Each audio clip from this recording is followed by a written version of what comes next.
50% o 100%? 101%. 101%? Dapat titignan natin kung mga 100% na yung pagmamahal ngayon niya. Ate, 50% o 100%? Wala po masyada. Ayun na, wala po. 50% o 100%? 113! 115%.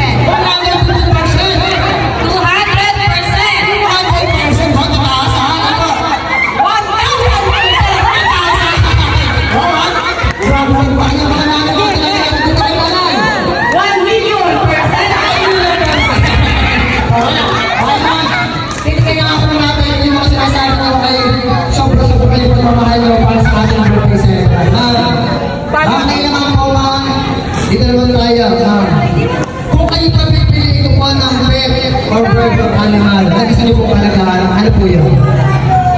Aso. Elephant. Elephant. Ibon. Dinosaur. Dinosaur. Hippopotamus. Sabi ko, kung kayo pa pipili ito po ng pet or bird or animal, nag-isa niyo po palagahan, ano po yun? Dragon. Dragon. Grabe naman. Ang grabe na lang yung mga alaga. Dito po tayo. Ay na. Ulitin ko lang ako kung ano yung napili niya. Aso? Elephant? Ibon? Dinosaur? Hippopotamus? Dragon? Ay, nagsabi na pala po ng dragon pala kayo na lang po. Ito po dragon? Ibon? Dinosaur? Dinosaur yung dragon? Kaya naman sa amin ang ating ngayon. Okay yan? Okay ba? Titignan nga po natin yung pagmamahal niya. Pag sinabi niya po ay sobra-sobra pagmamahal niya, mama, dito po tayo. Move forward. Ma'am, ano po napili niya? Aso. Sabi niya, 101 pagmamahal niya para sa ating president. Ma'am, ano po napili niya? Aso. Ma'am, ano po puli ng aso sa inyong barangay? Kaya sabi ma'am, kakanta kayo ng birthday song, galing ng puni na napili niyo. Ay mamatapin po natin sa ibang birthday na pagmamahal niyo. Okay, Jam?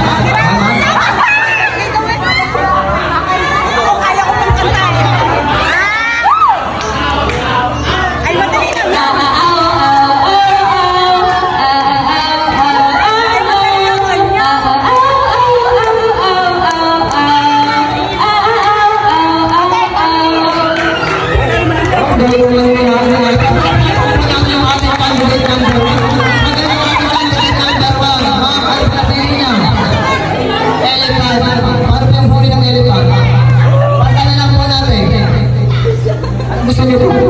Pusa, alam mo na dito tayo. Ate, ano po puli ng pusa sa inyong barangay? Piyawa. Kung kakanta kayo ng puli ng isang pusa, gamit ang kanta ang birthday song po natin. Ready? Go!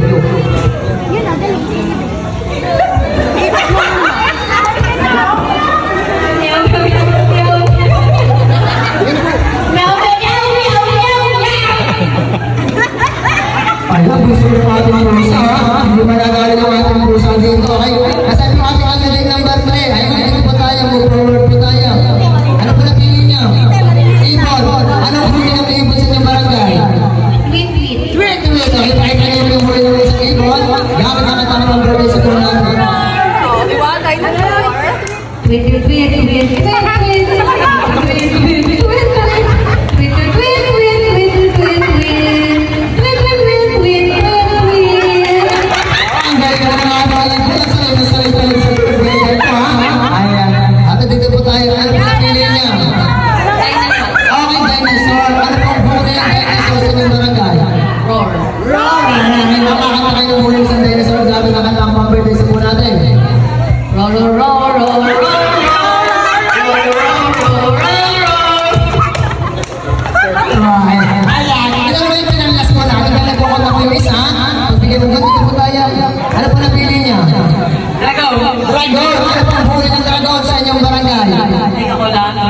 Ikaw lang, paano ba yung huli ng dragon niya?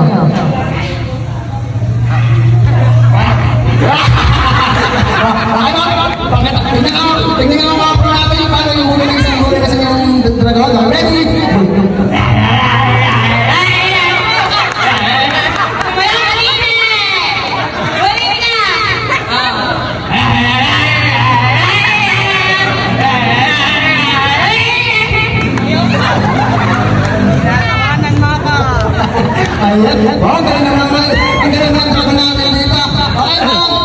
Compress po tayo, compress.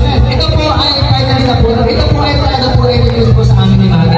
Request po ito sa amin ni Mami, ha? Ma'am, dito po tayo. Ma'am, tatanungin ko lang po kayo.